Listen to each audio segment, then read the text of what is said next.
Last year, I was completely caught off guard by how much I actually enjoyed and used the Ember Mug 2 in my day-to-day coffee drinking.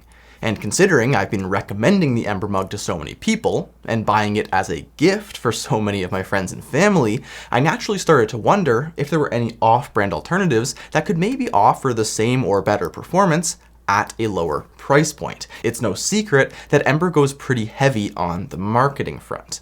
Now, there are many simple, inexpensive plug-in heating pad systems, but what I really enjoyed about the Ember was the fact that it had a built-in battery, which didn't then restrict you to being tethered to a plugged-in coaster. You can take it to the couch, out to a deck, next to a campfire, out in a canoe. You get the point.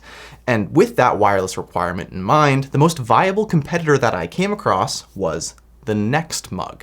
It had a host of excellent reviews, came in at a slightly lower price point than the Ember, and appeared to have the same features to boot. So that's what we'll be comparing today. If you do want to check out either of these two mugs, I'll have them both linked down in the description below so that you can check out your own local pricing. Starting off with the build quality and design, this is immediately an area where I expected the Ember to take an easy win. But upon unboxing the NextMug, that simply wasn't the case. The mugs themselves feel almost identical in the hand, both in terms of the weight, materials used, and durability. So far, so good for the NextMug.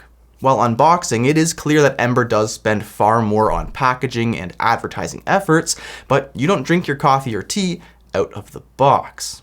Now, one area where Ember's flashing marketing does pay off is in the design itself. I know that looks are completely subjective, but in my opinion, I much prefer the clean, modern look of the Ember versus the more rounded shape of the NextMug. Moving on to the actual features and performance, we once again see some differences between these two products. The Ember Mug 2 has a power button on the bottom and one single indicator light, which can be set to any color of your choice to help you remember which mug is yours in case you have multiple. And it also indicates when the mug is heating, at temperature, or low on battery. My one biggest gripe in the initial review of this mug was the fact that any temperature adjustment needs to be done via the app. This is a big negative in my books, with the only redeeming factor being that once you set your ideal temperature, you rarely feel the need to go back in and change it. The mug remembers your setting down to the exact half-degree increment, and each time you turn it on, it resets back to that. On the NextMug, there is no app to be found. The mug only has one button, which is used to cycle between off, warm, hot, and piping hot settings, which correspond to 55, 60, and 65 degrees Celsius, respectively. Although I hate relying on apps, I am a bit on the fence as to which of these two systems I prefer.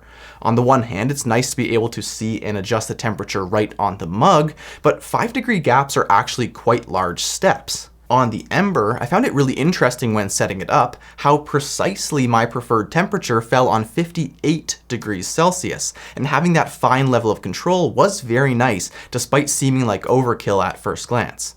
So there are pros and cons so far to each of these mugs, but how do they actually perform? In terms of battery life, when set to the same temperature of 60 degrees, they both perform almost identically, keeping their drinks warm for about an hour and a half. Obviously, this can be extended as long as needed by placing each mug back on their coasters, but like I said in the intro, the autonomy is really what I like about both of these smart mugs. While the battery life is neck and neck with all other variables the same, the NextMug does have one distinct advantage. It comes with a lid in the box. As we saw in my video where I tested dual wall versus single wall mugs, the vast majority of heat escapes a drink through the open top. Adding a lid allows the NextMug to extend its battery life up to 4 whole hours with the lid installed. And I tested this, and it's true.